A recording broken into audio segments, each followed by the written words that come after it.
करना पड़ता, कोई संघर्ष नहीं करना पड़ता। शिव का मार्ग संघर्ष का नहीं है, जागरण का है। जैसे ही आंख खुलती है, अंधकार अपने आप चला जाता है।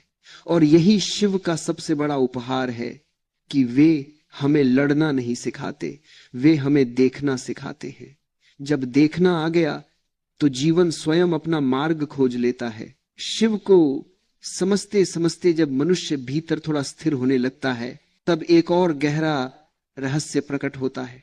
यह रहस्य बहुत असहज है, क्योंकि यह मनुष्य की उस आदत के विपरीत है जिसमें वह हमेशा सुख को चुनता है और दुख से भागता है। शिव का एक छुपा हुआ गुण है विष को स्वीकार करना।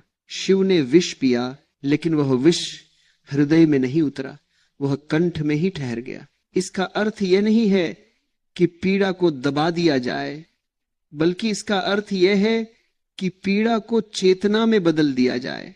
सामान्य मनुष्य जब दुख से मिलता है तो या तो रोता है, या शिकायत करता है, या किसी को दोष देता है। वह दुख को समझने की कोशिश नहीं करता, वह केवल उससे बचने की कोशिश करता है। लेकिन शिव का मार्ग अलग है। शिव कहते हैं दुख भी जीवन का संदेश है।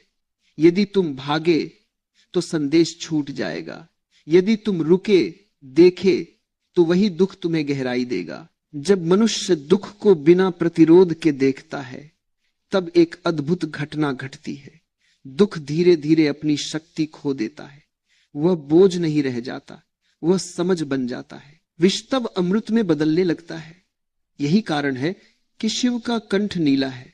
वह याद दिलाता है कि जिसने पीड़ा को चेतना में बदल लिया, वह जहर से भी मुक्त हो गया। दूसरा गहरा गुण है रुद्र का स्वरूप। लोग रुद्र को क्रोध से जोड़ते हैं, लेकिन यह बहुत सतही समझ है।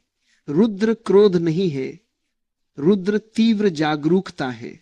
जब कोई व्यक्ति पूरी तरह सोया हुआ होता है तो उसे हिलाना पड़ता है, कभी कभी झटका देना पड़ता है। रुद्र वही झटका है। जीवन में बहुत बार ऐसा होता है कि मनुष्य अपनी ही बनाई हुई झूठी शांति में सो जाता है।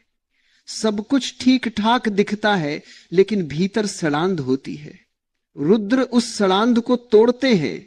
यह तोड़ना कठोर लगता है, लेकिन यह करुणा से पैदा होता है। जैसे सर्जन का चाकू बाहर से हिंसा लगता है, लेकिन भीतर से वह जीवन बचाता है। शिव का तीसरा छुपा हुआ गुण है तीसरा नेत्र।